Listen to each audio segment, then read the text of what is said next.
Hello, welcome to all of you in HVSC classes.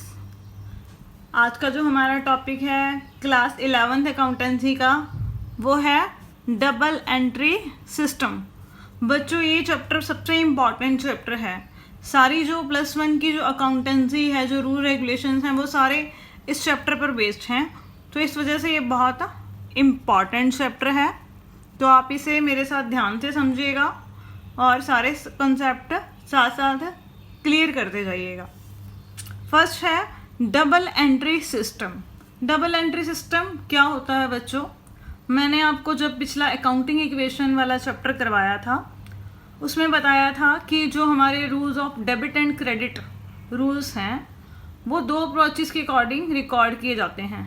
एक तो American approach के according और दूसरा ट्रेडिशनल अप्रोच के according.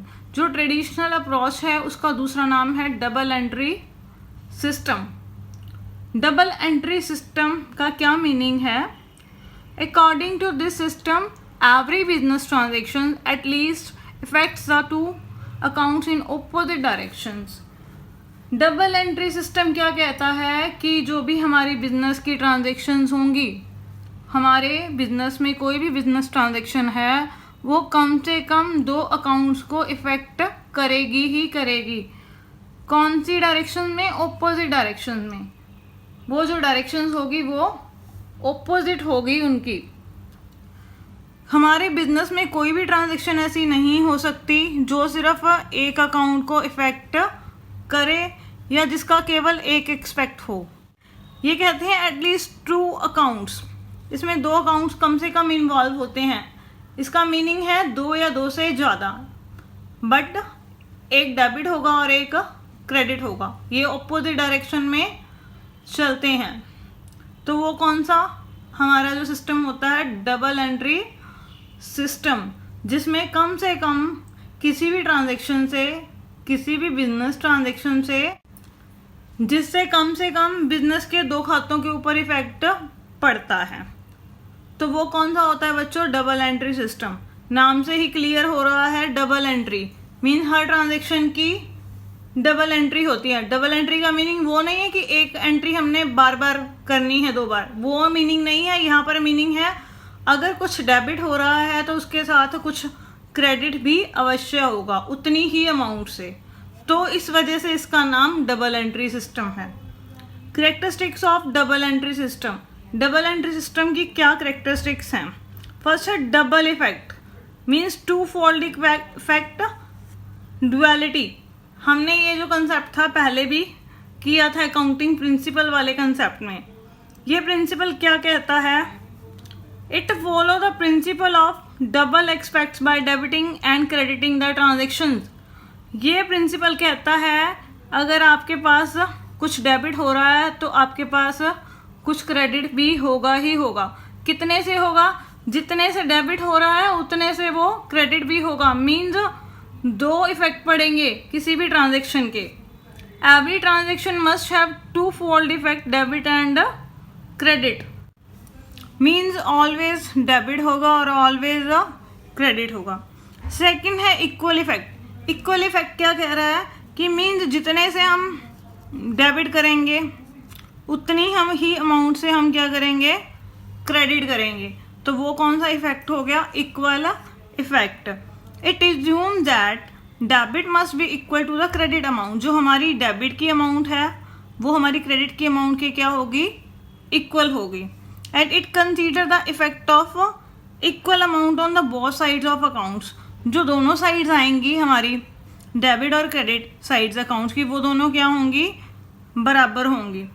The same amount should be on debit and credit. और वो जो अमाउंट होगी वो भी क्या होगी बच्चों? सेम होगी। उसके बाद है एडवर्स इफेक्ट। एडवर्स मीन उल्टा। इसकी 2 साइड्स होती हैं, हमें पता ही है हर अकाउंट की, एक डेबिट और एक क्रेडिट। मीन अगर कुछ एक साइड में आ रहा है तो दूसरी साइड में हमारे पास कुछ जाएगा भी। तो वो कौन सा इफेक्ट हो गया? Adverse effect. अगर एक साइड बेनिफिट आ रहा है तो दूसरी साइड से बेनिफिट जा भी रहा है। मीन्स अगर कोई बेनिफिट दे रहा है तो इसका मतलब दूसरा बेनिफिट ले रहा है। फोर्थ है अर्थमेटिकल एक्यूरेसी। जो डबल एंट्री सिस्टम है उसमें जो अर्थमेटिकल एक्यूरेसी चेक की जा सकती है कि जो हमने ट्रांजैक्शन की हैं वो सही की हैं या नहीं की, कुछ गलत तो नहीं कर दी हमने। तो वो जो अर्थमेटिकल एक्यूरेसी होती है वो इसमें कैसे चेक की जाती है। Another feature of double entry system of book is keeping to check arithmetical accuracy of recorded financial transaction by preparing trial balance. जो अर्थमेटिकल एक्यूरेसी होती है बच्चों वो कैसे चेक की जाती है, इसमें एक ट्रायल बैलेंस बनता है, वो हम आगे जाकर पढ़ेंगे, जिसमें हमें ये पता लग जाता है कि जो हमने ट्रांजेक्शन्स की हैं बिजनेस में वो सही है या नहीं। वो कैसे पता लगता है, ट्रायल बैलेंस की दो साइड्स होती हैं, उन दोनों साइड्स का जो जोड़ होता है वो अगर हमारा इक्वल आ जाता है, डेबिट का और क्रेडिट का।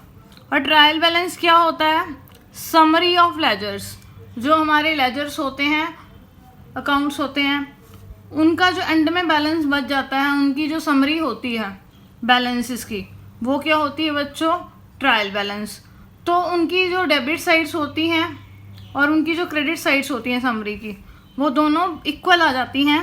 तो इससे हमें पता लग जाता है कि जो हमने ट्रांजैक्शंस की हैं वो सही की हैं या नहीं की। अगर हमारा जो जोड़ है एंड में इक्वल नहीं आता ट्रायल बैलेंस का, तो वहाँ हम पता कर सकते हैं कि हमारी जो ट्रांजैक्शन है वो उनमें से कुछ सही नहीं है।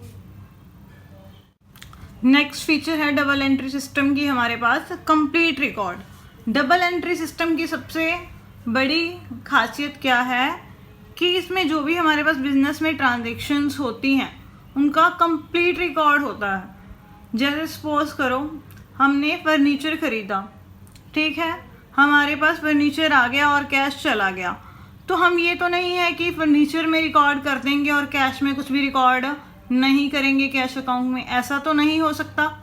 तो इस वजह से इसमें क्या होता है, कंप्लीट रिकॉर्ड होता है हर ट्रांजैक्शंस का। It present A complete record of transactions, it record all aspects of every transactions.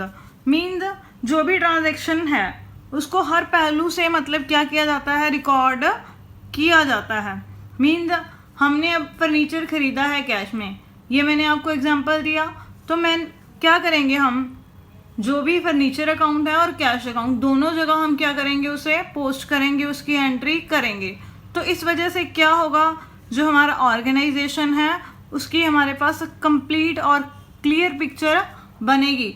मतलब कोई भी एंट्री ऐसी नहीं होगी या ट्रांजैक्शन ऐसी नहीं होगी जो बिजनेस में रिकॉर्ड ना की जाए। सिक्स फीचर है साइंटिफिक रिकॉर्ड। जो डबल एंट्री सिस्टम होता है ये साइंटिफिक सिस्टम है कि बिजनेस की ट्रांजैक्शंस को रिकॉर्ड करने का। This system record transactions which are made systematically. एक सिस्टम के तरीके से की जाती हैं जो भी ट्रांजैक्शंस बिजनेस में रिकॉर्ड की जाती हैं।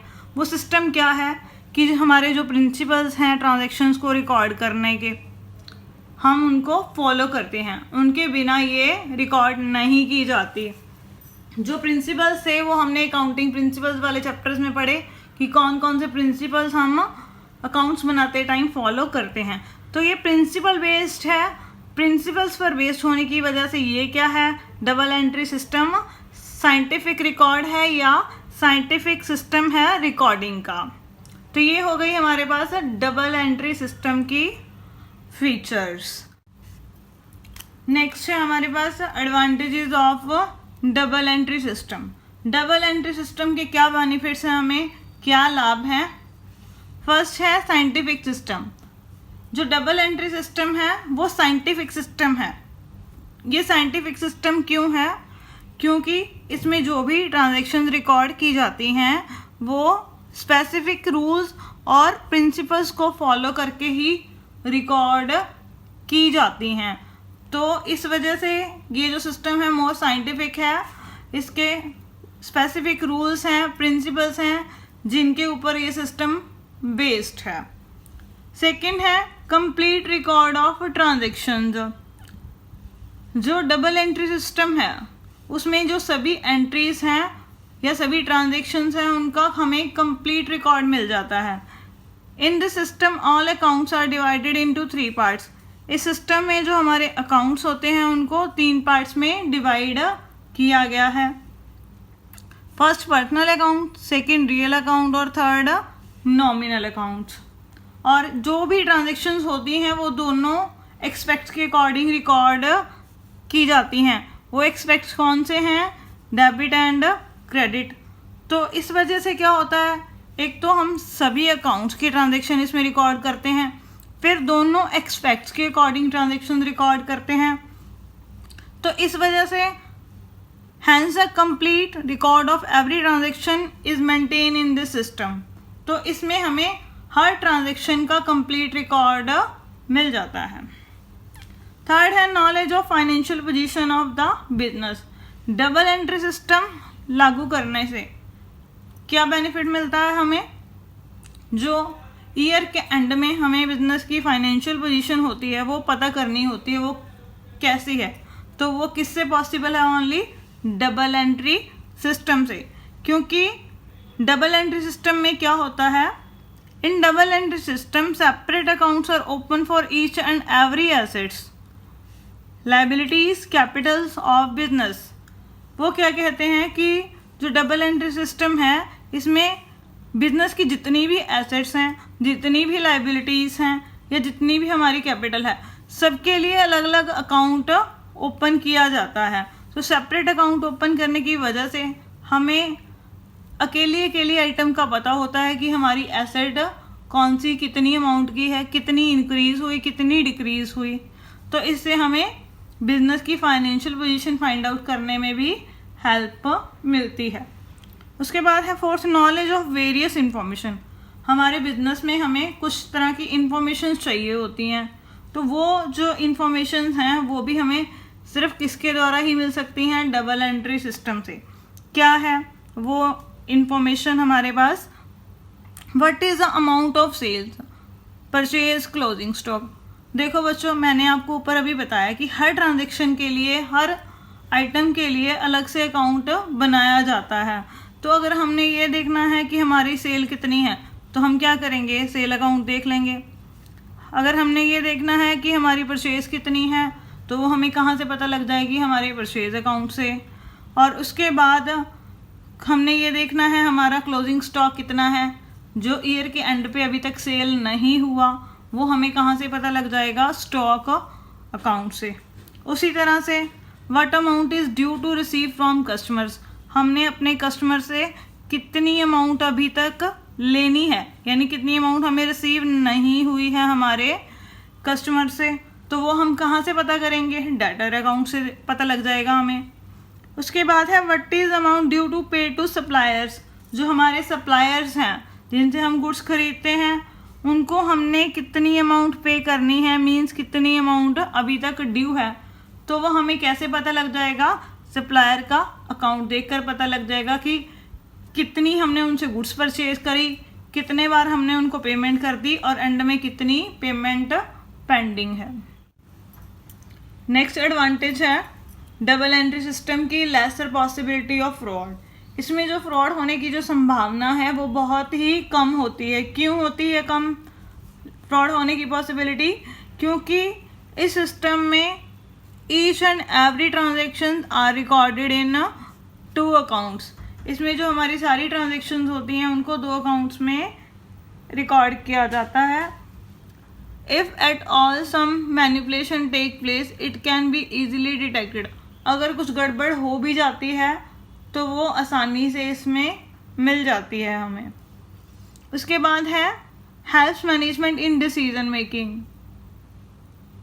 डबल एंट्री सिस्टम जो है वो हमारी जो मैनेजमेंट है उसकी डिसीजन मेकिंग में हेल्प करता है। वो कैसे? क्योंकि जो भी हमें इंफॉर्मेशन चाहिए होती है फर्स्ट ऑफ ऑल वो हमें ईजिली मिल जाती है, और सेकंड जो इंफॉर्मेशन इस सिस्टम के द्वारा प्रोवाइड की जाती है वो मोस्ट रिलायबल होती है, मींस विश्वसनीय होती है। रॉन्ग इन्फॉर्मेशन होने की जो पॉसिबिलिटी है वो बहुत ही कम होती है। अगर आपकी जो इन्फॉर्मेशन है आपको टाइम पर मिल रही है और जो इन्फॉर्मेशन है वो रिलायबल भी है, तो उस केस में जो डिसीज़न लेना होता है मैनेजमेंट को, वो लेना क्या हो जाता है? आसान हो जाता है। उसके बाद है disadvantages of double entry system. देखो अब इस सिस्टम की कुछ एडवांटेजेस हैं तो एडवांटेजेस हैं तो उसके साथ साथ क्या होंगे, इसके कुछ डिसएडवांटेजेस भी होंगे। फर्स्ट है एक्सपेंसिव सिस्टम। देखो बच्चों, ये जो डबल एंट्री सिस्टम है बहुत ही एक्सपेंसिव है। क्यों? क्योंकि इसमें बहुत सारी हमें क्या करनी पड़ती हैं, बुक्स बनानी पड़ती हैं। अलग अलग अकाउंट्स के लिए अलग अलग बुक्स बनाई जाती हैं, तो उसका जो खर्चा होता है वो ज़्यादा हो जाता है। तो इस वजह से जो ये सिस्टम है वो बहुत खर्चीला है। Practical knowledge and training required. जो डबल एंट्री सिस्टम है देखो बच्चों, वो आम व्यक्ति नहीं कर सकता। जिसको इसके रूल्स की नॉलेज होगी, rules of debit and credit की नॉलेज होगी, वही पर्सन इसे क्या कर सकता है, एक्चुअल में एप्लीकेबल कर सकता है। It is difficult to apply the rules of debit and credit. Proper knowledge and training is require in order to command over the rules of double entry system. ये क्या कह रहे हैं कि जो डबल एंट्री सिस्टम है उसके जो रूल्स हैं डेबिट एंड क्रेडिट के, वो बहुत ही डिफ़िकल्ट हैं अप्लाई करने में। क्यों? क्योंकि उसके लिए उसकी प्रॉपर नॉलेज होना बहुत ही ज़रूरी है। अकेली नॉलेज भी काम नहीं करती, उसके साथ साथ ट्रेनिंग भी ली होनी चाहिए आपने। मीन्स आप उस काम में ट्रेन भी होने चाहिए, ताकि जो डबल एंट्री सिस्टम के जो रूल्स हैं आपकी उस पर अच्छी पकड़ बन सके। थर्ड है some errors are not fully disclosed. इस सिस्टम की एक डिसएडवांटेजेस ये भी है कि कुछ एरर्स ऐसी होती हैं जो डबल एंट्री सिस्टम की पकड़ में नहीं आती। यानी डबल एंट्री सिस्टम लागू होने के बाद भी हम उन्हें फाइंड आउट नहीं कर पाते। इसमें क्या लिखा है, only arithmetical accuracy of accounts is check in the system. कहते इस सिस्टम में केवल अर्थमेटिकल एक्यूरेसी ही चेक की जा सकती है। वो भी कैसे? जब हम ट्रायल बैलेंस बनाते हैं, डेबिट और क्रेडिट साइड का जोड़ अगर बराबर आ जाता है तो वहाँ पर अर्थमेटिकल एक्यूरेसी चेक हो जाती है। ट्रायल बैलेंस मैंने आपको क्या बताया था कि क्या होता है, ये जो हमारे लेजर्स होते हैं, लेजर्स की जो समरी होती है, लेजर्स की जो समरी होती है वो क्या होती है, उसकी एक स्टेटमेंट, वो होता है ट्रायल बैलेंस। ये हम आगे आने वाले चैप्टर्स में डिटेल में पढ़ेंगे। और कुछ एरर्स जो होती हैं वो ट्रायल बैलेंस से हमें नहीं पता लग पाती। और वो कौन कौन सी एरर्स हैं?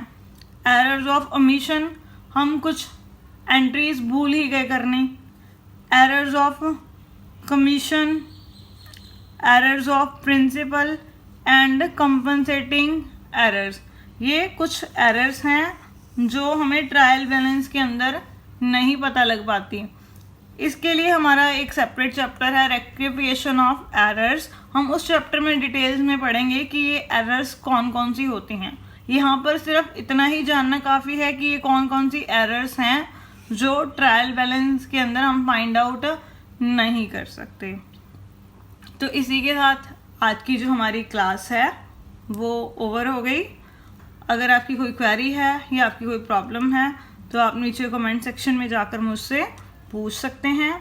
घर पर रहिए, स्वस्थ रहिए और साथ साथ हमें सपोर्ट करते रहिए और अपनी पढ़ाई जारी रखिए। Thank you.